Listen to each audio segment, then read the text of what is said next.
Selama ini, banyak orang yang mengenal penyakit asma sebagai salah satu penyakit kambuhan yang menimbulkan bahaya hanya ketika terjadinya serangan saja. Tak banyak yang sadar bahwa sebenarnya penyakit ini tergolong mematikan dan dapat merenggut nyawa seseorang kapanpun dan dimanapun. Belakangan, bahaya penyakit asma kembali mendapat perhatian besar dari publik.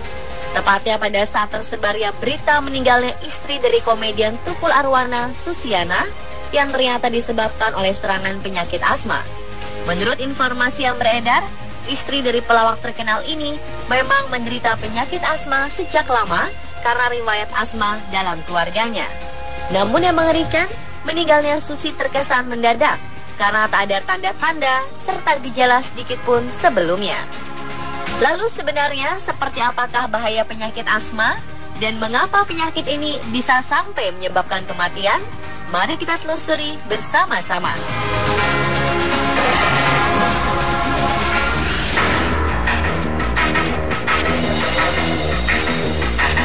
Nama penyakit asma dalam bahasa Yunani adalah asthma yang berarti terengah. Pada awalnya, penyakit asma terdeteksi di daerah Mesir kuno dan para penderitanya biasa diobati dengan cara meminum ramuan dupa yang dikenal sebagai kifi. Menurut ilmu kedokteran, penyakit asma merupakan peradangan kronis yang umum terjadi pada saluran pernafasan. Biasanya, penderita asma ditandai dengan gejala yang bervariasi dan berulang. Serangan penyakit asma dapat terjadi ketika saluran pernafasan di paru-paru mengalami pembengkakan, sehingga menyebabkan terbatasnya kemampuan bernafas. Hal ini terjadi karena otot dinding cabang tenggorokan mengetat dan saluran pernafasan menghasilkan kelebihan lendir yang menyumbat jalannya nafas.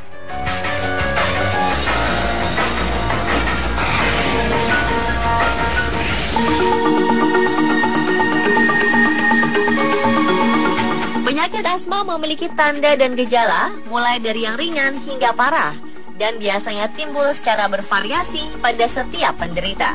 Ada penderita yang memiliki gejala asma seperti nafas yang berat secara rutin, namun ada pula yang merasa normal dan tidak memiliki gangguan pernafasan. Hal inilah yang paling membahayakan, yaitu ketika gejala penyakit asma tak terlalu terlihat sehingga banyak orang yang tak menyadari bahwa dirinya sedang mengidap penyakit ini. Namun sebenarnya ada beberapa tanda dan gejala yang umum terjadi pada penderita asma. Di antaranya seperti nafas pendek, rasa sakit pada dada, sulit tidur karena gangguan pernafasan, hingga batuk dan perubahan suara menjadi agak sengau.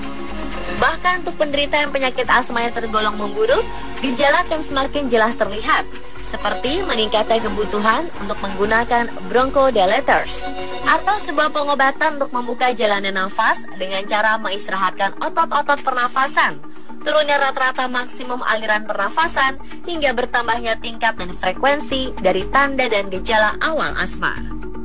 Dan yang perlu diketahui pula, ternyata gejala dan serangan penyakit asma ternyata dapat digolongkan dalam 4 tahap, seperti intermittent, yaitu gejala yang terjadi 1 bulan sekali dan biasanya serangan berlangsung singkat di malam hari. Saat serangan ini terjadi, kondisi paru-paru masih dalam keadaan normal.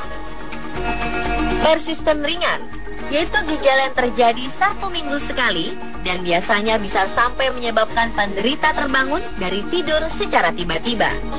Saat serangan ini terjadi, kondisi paru-paru juga masih dalam keadaan normal.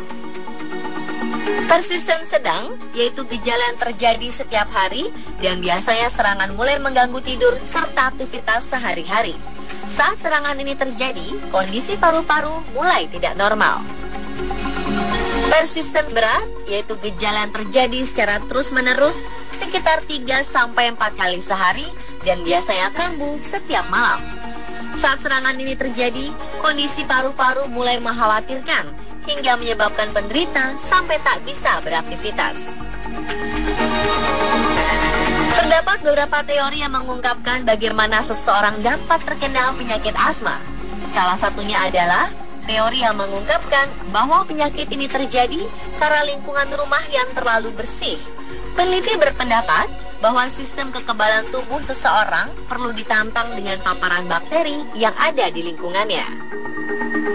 Jika lingkungan terlalu bersih, maka sistem kekebalan tubuh pun tak akan bisa menjadi dewasa dan secara terus-menerus akan bereaksi berlebihan terhadap hal-hal yang menyebabkan alergi. Sementara itu, teori lain mengungkapkan bahwa peningkatan jumlah penderita asma terjadi karena pengurangan konsumsi antioksidan yang penting seperti vitamin A, C, dan E. Selain dua teori tadi, ternyata ada pula sebuah penelitian di Skotlandia yang mengemukakan bahwa seorang anak yang terlalu banyak mengkonsumsi lemak dan kurang vitamin akan berisiko terkena asma 6 kali lebih tinggi. Memang masih tidak pasti sebenarnya teori dan penelitian mana yang paling tepat dalam mengungkapkan penyebab penyakit asma yang sesungguhnya. Namun banyak yang meyakini bahwa kombinasi dari faktor keturunan dan faktor lingkunganlah yang menjadi penyebab utamanya. Di samping itu, faktor seperti adanya alergi dari benda yang melayang di udara, seperti yang berasal dari bulu hewan dan debu, polusi udara seperti dari asap rokok dan kendaraan, udara dingin, tingkat emosi dan stres yang tinggi, serta alergi terhadap makanan dipercaya sebagai faktor lain penyebab timbulnya penyakit ini. Ada pula yang menyebutkan bahwa meningkatnya risiko penyakit asma pada penderitanya dapat disebabkan oleh faktor kegemukan, berat badan yang terlalu rendah sejak lahir, hingga seringnya mengalami infeksi saluran pernafasan ketika kecil.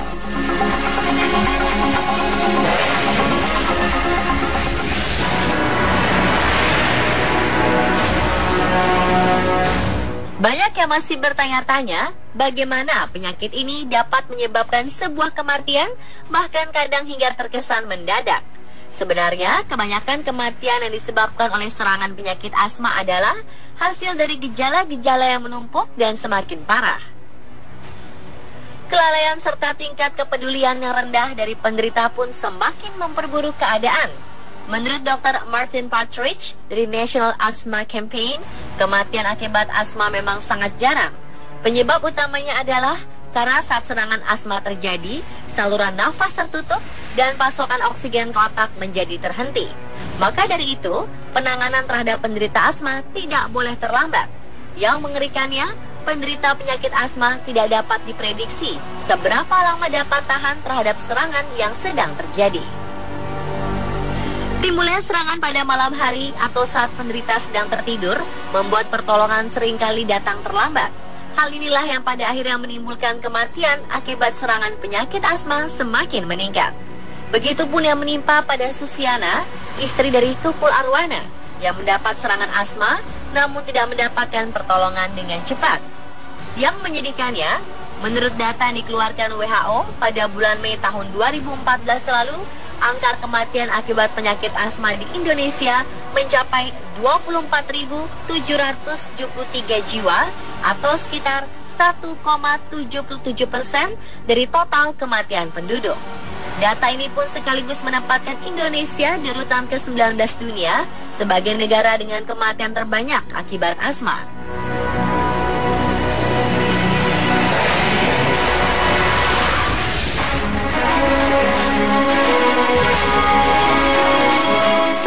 Perawatan penyakit asma selalu bergantung pada obat-obatan, salah satunya adalah inhaler. Inhaler berfungsi untuk membuat otot saluran udara menjadi lebih tenang, sehingga saluran udara bisa terbuka. Namun nyatanya, inhaler hanyalah berguna sebagai alat pencegahan, bukan penyembuhan. Seperti yang diketahui bersama, penyakit asma sesungguhnya memang tidak dapat disembuhkan, namun gejalanya dapat dikontrol dan dicegah sejak awal. Satu hal yang paling penting dalam hal pencegahan penyakit asma, yaitu penderita haruslah mengetahui apa yang memicu serangan asma pada dirinya dapat terjadi, sehingga berbagai kemungkinan-kemungkinan buruk dapat segera dikendalikan.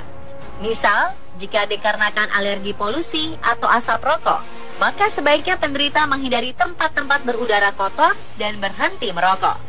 Atau jika dikarenakan alergi bulu hewan, maka sebaiknya penderita menjaga jarak terhadap hewan-hewan berbulu. Namun bila seseorang telah terlanjur mendapat serangan asma, sebaiknya segera diberikan pertolongan pertama agar dapat terhindar dari berbagai hal berbahaya seperti terjadinya kematian. Berikut beberapa hal yang dapat dilakukan untuk para penderita. Tenangkan penderita. Cara ini sangat tepat untuk membuat penderita merasa aman sehingga ia dapat mengontrol pernafasannya. Bantu penderita untuk duduk dan istirahat. Cara ini terbilang tepat karena dengan posisi duduk, pernafasan akan berlangsung dengan baik. Segera berikan inhaler. Sebaiknya penderita dibantu dalam menggunakan inhaler karena saat serangan terjadi, biasanya penderita akan merasa panik. Tetap awasi keadaan penderita. Hal ini yang paling penting dilakukan agar tidak terjadinya hal berbahaya. Memang sangat banyak gejala dan penyebab yang dapat memicu terjadinya penyakit asma. Dan berbagai gejala serta penyebab ini bervariasi pada setiap penderita. Satu hal yang wajib digarisbawahi, yaitu meskipun penyakit ini tergolong mematikan dan tidak dapat disembuhkan, namun perawatan dan pengobatan yang tepat dapat mengontrol berlangsungnya serangan penyakit asma yang dapat merenggut nyawa seseorang.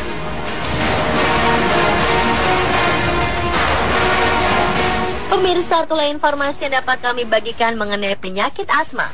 Semoga informasi tadi dapat bermanfaat untuk Anda.